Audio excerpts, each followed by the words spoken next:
Olá, muito boa noite. Sejam todos muito bem-vindos a mais uma edição do Cidadania.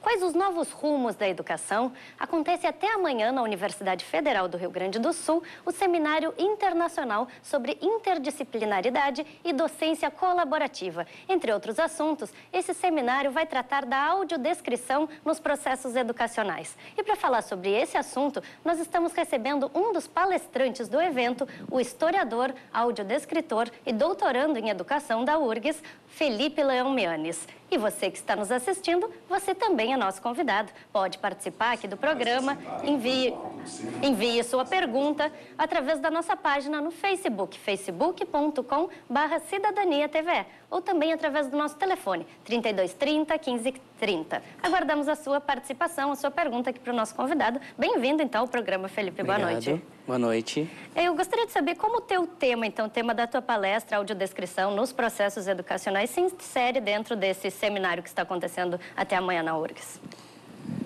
Eu acredito que em termos de descrição, todos os educadores são um pouco descritores também. No sentido de que eles têm que descrever conteúdos, têm que transmitir ideias e eles têm que descrever aquilo que mentalmente eles estão pensando ou um conteúdo que eles estão passando. Então, eles fazem isso para todas as pessoas e não só para as pessoas com deficiência, que aí iríamos para a temática da audiodescrição como técnica e como tecnologia assistiva. Mas acredito que o ato de educar também é o ato de descrever o mundo. E é por isso que eu acho que tem muita coisa em comum o ensino da audiodescrição e o uso da audiodescrição como ferramenta de ensino. Este tema da audiodescrição nos processos educacionais, ele está causando um maior interesse dos demais professores que nesse momento estão nesse congresso discutindo tantos temas importantes. A audiodescrição é um deles, está causando interesse em outros docentes? O quadro atual que nós temos hoje em termos da audiodescrição é a utilização muito em produtos culturais, como filmes, peças de teatro, eventos sociais. No entanto, a questão educacional, a audiodescrição ainda não chegou na escola. Quase não existem pesquisas nesse sentido, dentro da academia ou em outros âmbitos, seja no Brasil ou seja em outros países. É quase inexistente o número de estudos nesse sentido. E eu acredito que esse seminário tem sido muito importante para que a gente possa abrir esse novo campo de possibilidades.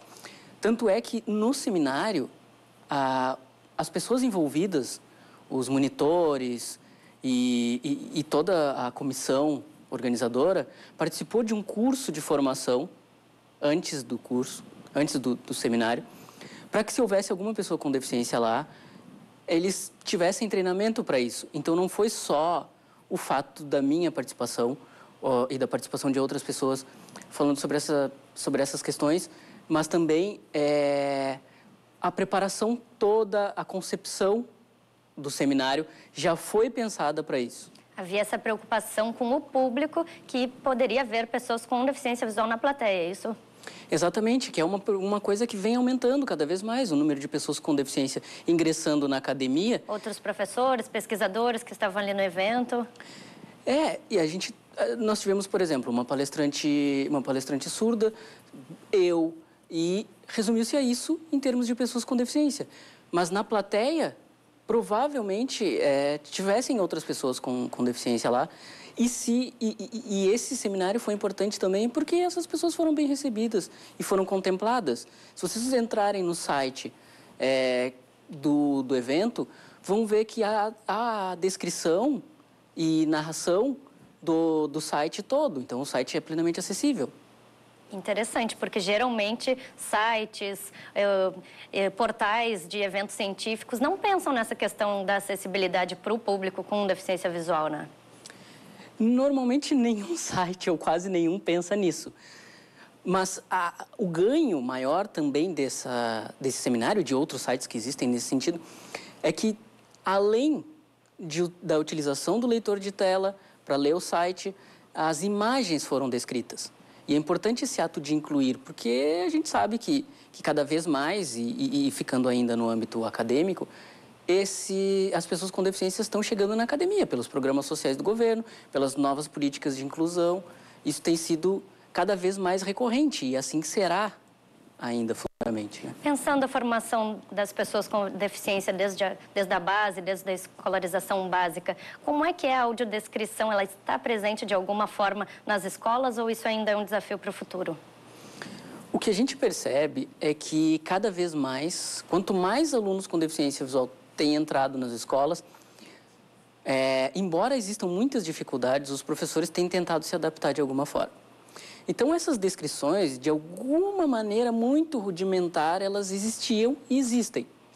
Porque o professor, ele diz o que está desenhando no quadro, ele fala de uma imagem, ele verbaliza alguma coisa que está colocada visualmente, mas ela ainda não é um processo sistemático.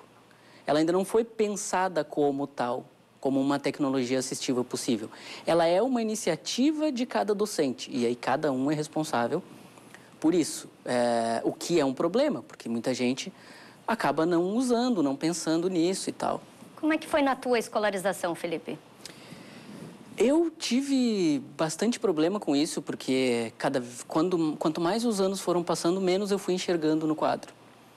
E menos os professores foram dizendo as coisas que escreviam, porque imagino que, por exemplo, no ensino médio, eles achavam que não precisavam verbalizar as coisas e simplesmente escrever no quadro. Eu tive problema com os livros didáticos, de não enxergar imagens, tive muito problema nas disciplinas de química, por exemplo, onde é praticamente tudo visual e eu não conseguia enxergar as coisas. E não havia esse preparo, um professor, um monitor, alguém preparado para descrever a imagem para ti? Não havia e não há, porque nem os professores eram preparados para descrever as coisas e, na verdade, isso não é só responsabilidade deles, é responsabilidade do processo formativo desses professores que necessita mudar e que necessita incrementar essas novas formas de fazer a inclusão, trazendo novas possibilidades para os alunos, né? Então, isso é uma questão mais macro, mas creio que seja necessário que isso exista. E como incentivar que exista essa formação? Como possibilitar isso na prática? Creio que o mais importante seja que as universidades se deem conta de que a audiodescrição é algo muito necessário em todos os âmbitos, inclusive da pesquisa acadêmica, que as faculdades de letras estejam dispostas a disponibilizar disciplinas de audiodescrição como no seu currículo base, que outros cursos, principalmente da área da educação, as licenciaturas, né? Sim, principalmente as licenciaturas, para trabalhar com descrição instrumental que seja. Não precisa ser a técnica completa, mas passar essas formas. Ou a trabalhar a audiodescrição como uma tecnologia assistiva, por exemplo. Disciplinas eletivas, cursos de extensão. Isso é muito necessário que exista, porque a gente está num mundo cada vez mais visual. E, como eu disse antes, cada vez mais alunos com deficiência entram nas escolas. Se a gente juntar essas duas coisas, cada vez mais vai ficar premente a necessidade da audiodescrição entrar na escola. Inclusive, outras disciplinas já são obrigatórias. Em licenciaturas, por exemplo, a disciplina de Libras, mas a audiodescrição ainda não é uma disciplina, não existe dentro do currículo da formação de professores, né? Não existe e eu acho interessante, porque se a gente fizer uma correlação com a disciplina de Libras, por exemplo, para o telespectador que talvez não saiba do que a gente esteja falando de audiodescrição, a audiodescrição é um processo de tradução visual, onde as imagens são traduzidas para palavras para que pessoas com deficiência visual tenham acesso a elas. Então, é um processo de tradução, assim como a Libras é uma língua e precisa de tradução. Ambos estão no mesmo patamar, ambos têm quase a mesma necessidade, quase o mesmo número de pessoas, mas a necessidade, a Libras é como uma língua, claro, mas ela já está colocada desde 2002. E então isso veio acontecendo. Agora a gente precisa lutar para que a audiodescrição também esteja, não só nas faculdades de tradução, mas que seja pensada tanto quanto a Libras, uma necessidade que tem que ser contemplada. Por que, na tua avaliação, isso ainda não acontece? Falta demanda de estudantes? Falta pressão da sociedade? Quais os principais fatores? O principal fator é, na minha opinião, que nós não temos ainda uma formação de público que exija isso.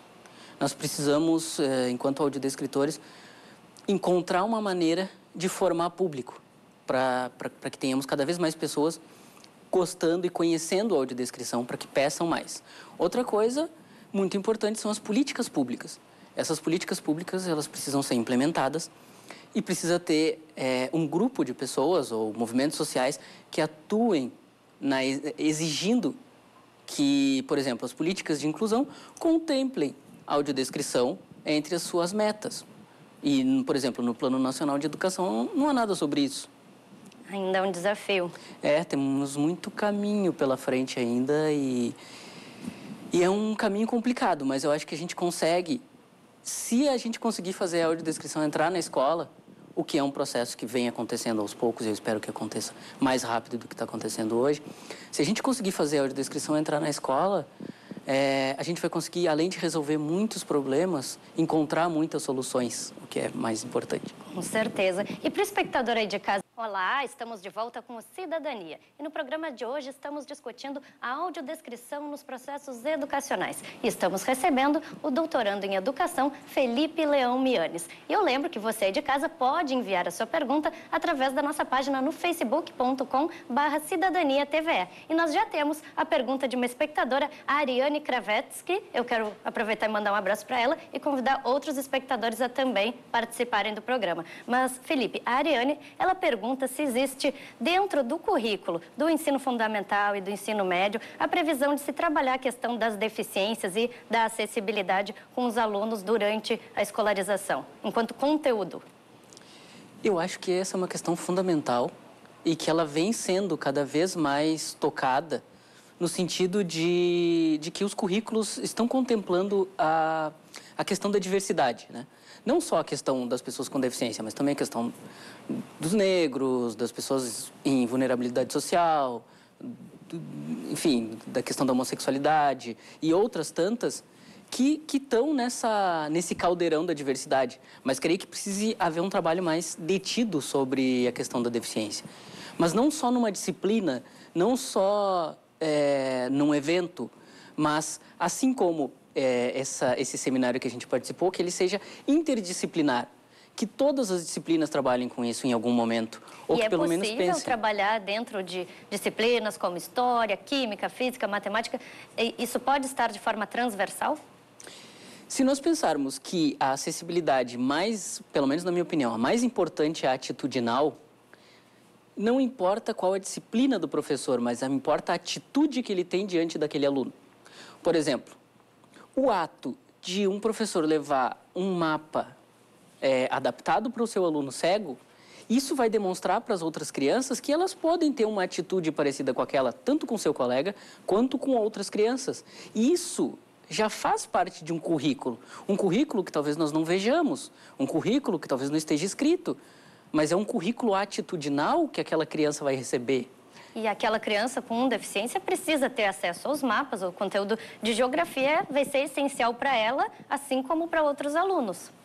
E também, exatamente, também para outros alunos, porque podem ter alunos que não tenham deficiências, mas eles tenham a necessidade ou tenham uma memória, um aprendizado mais de toque ou de outras formas de conhecimento que não o visual. Quer dizer, aquele mapa tátil, então, não beneficia apenas o aluno com deficiência visual. É importante lembrar que esses materiais com acessibilidade, eles devem ser para todos os alunos. Não só, vamos fazer um material para uma pessoa com deficiência. Não, isso a gente já está fazendo exclusão também dos outros alunos. Porque a audiodescrição, por exemplo, ela pode ser para todos, porque todos podem se beneficiar com isso, inclusive os alunos sem deficiência. Inclusive, ali, enquanto a gente acompanhou o clipe, O Caminho Certo, é um clipe feito de forma acessível, né? Que beneficia quem tem deficiência visual, mas a audiodescrição está ali presente. Então, qualquer pessoa que assistir esse vídeo vai ter acesso à audiodescrição. Qual o sentido, o significado disso? Eu acho que uma questão muito importante é que eu espero que todos os telespectadores, que todos nós que estamos aqui nesse estúdio, sejamos um dia usuários da audiodescrição. Porque nós seremos, eu espero, porque as pessoas idosas são usuárias da audiodescrição. E eu espero que todos nós fiquemos idosos. e que sejamos usuários. Então, todas as pessoas vão ser um dia e elas vão precisar disso. Então, eu acho que é uma luta de todos, é uma coisa que todos devem lutar para que aconteça. Felipe, como é que é o retorno que tu tem dos alunos com deficiência visual? Tu está sempre dando cursos, está em sala de aula, os alunos que têm deficiência visual e que recebem esse conteúdo de forma acessível? O que eu percebo é que muda o entendimento e muda os desejos das pessoas. Normalmente, esses alunos, eles têm expectativas muito baixas sobre aquilo que podem ou aonde elas podem chegar.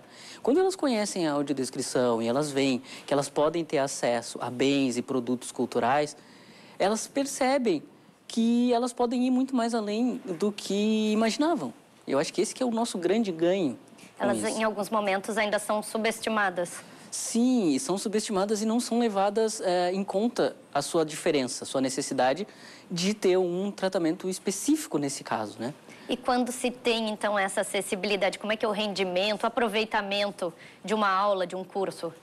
Acho que a gente precisa fazer mais estudos nesse sentido, mas o que eu percebo empiricamente é que existe uma revolução, praticamente. Existe os alunos passam o tempo inteiro tentando encontrar formas de aprender e eles podem usar esse tempo que tentavam entender as coisas para refletir, para ter acesso a outros produtos.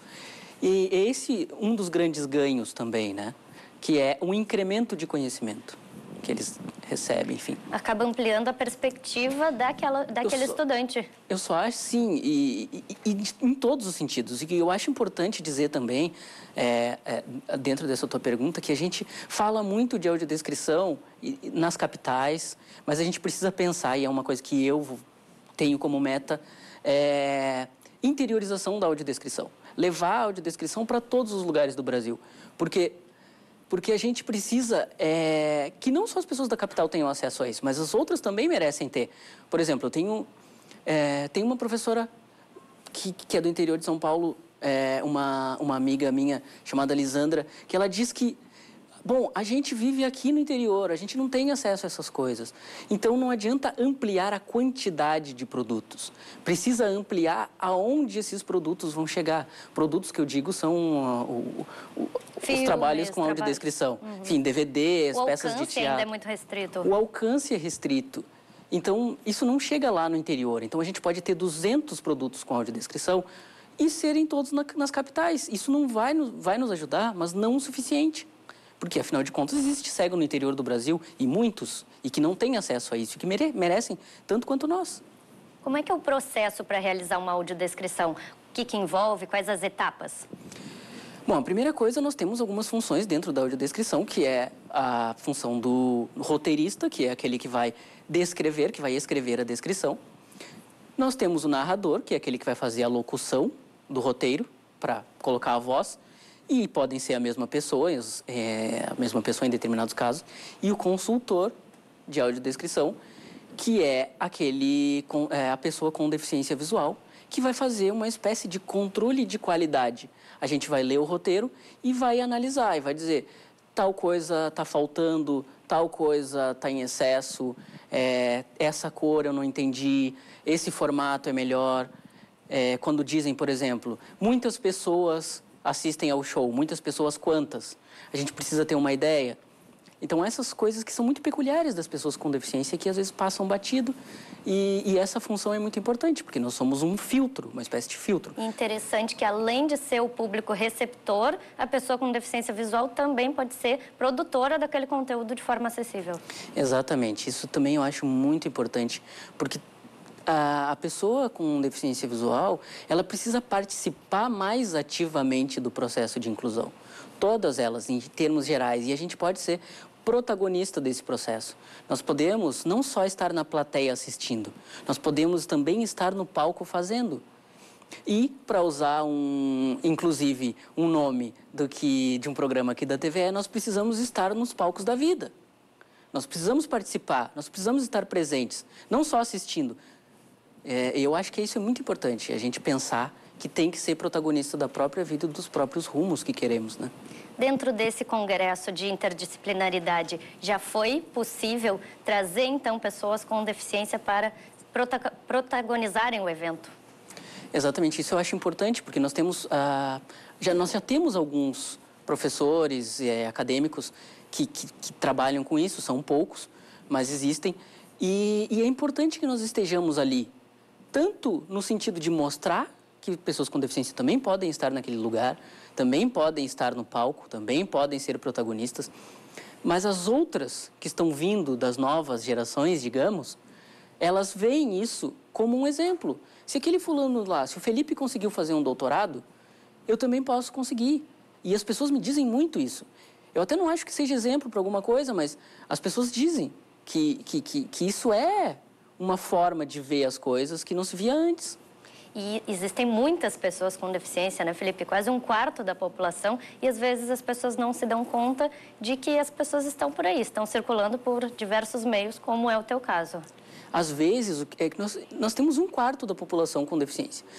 Mas muitas vezes as pessoas não percebem porque nós somos invisíveis. Elas não nos veem. Nós estamos circulando, nós estamos passando pelas ruas, mas elas não percebem isso. Não sei se percebem porque não entendem, ou porque não se dão conta, ou porque não querem, mas de alguma forma a gente precisa ser visto.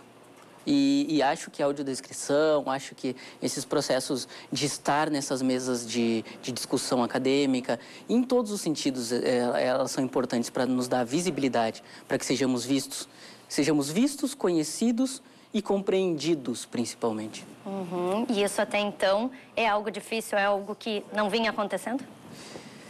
Estamos num processo muito importante de evolução. Se a gente pensar há 10 anos atrás, como as pessoas com deficiência eram tratadas... Felipe, desculpa, temos que encerrar, infelizmente o nosso tempo esgotou. Eu quero te agradecer a presença aqui hoje no Cidadania, tá certo? Muito obrigada. Obrigado. Então, o Cidadania de hoje fica por aqui. Uma boa noite e até segunda-feira.